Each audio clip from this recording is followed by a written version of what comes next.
আর ইতিহাসের সবচেয়ে বড় শিক্ষা হচ্ছে মানুষ ইতিহাস থেকে শিক্ষা অর্জন করে না।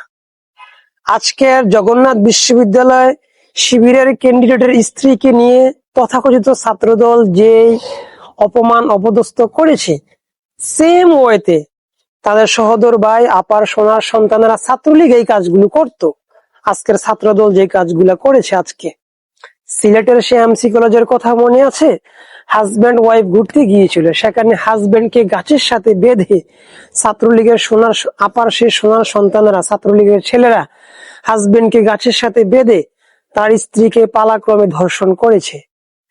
তো একটু কিছু পান থেকে চুন খসলেই নারীকে হেনস্থ করা, নারীর হিজাব নিয়ে কথা বলা, নারীর পর্দা নিয়ে কথা বলা, এগুলা ছাত্রলীগের স্টাইল। মুসলিমদের যেই চেতনাগুলো আছে, ধর্ম নিয়ে কথা বলা, তারপর দাড়ি নিয়ে কথা বলা, নারীর হিজাব পর্দা এগুলা নিয়ে অপমান অপদস্থ করা রাজনৈতিক ভাবে, এগুলা ছাত্রলীগের কৃষ্টি কালচার।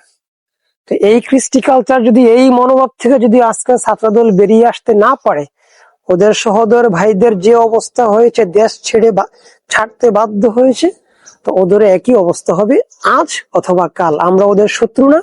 শুধু শিবিরের ক্যান্ডিডেট স্ত্রী কেন, একজন সাধারণ মানুষের বোন, একজন সাধারণ মানুষের স্ত্রী যদি আজকে অপমানের শিকার হতো, সেটা নিয়েও আমরা কথা বলতাম। তা আমি বলবো যে আমাদের সাধারণ মানুষের আকুতি হচ্ছে ছাত্রদলের যে ভয়ঙ্কর রূপ আস্তে আস্তে ভেসে উঠছে, এইগুলা থেকে যদি ছাত্রদল বেরিয়ে আসতে না পারে, তাহলে ওদের বাহিদের যে গতি হয়েছে ওদেরও সেম গতি হবে। আমরা কারো শত্রু না, এতটুকু বলবো। So be careful. Thank you. Allah বুঝ দান করুক।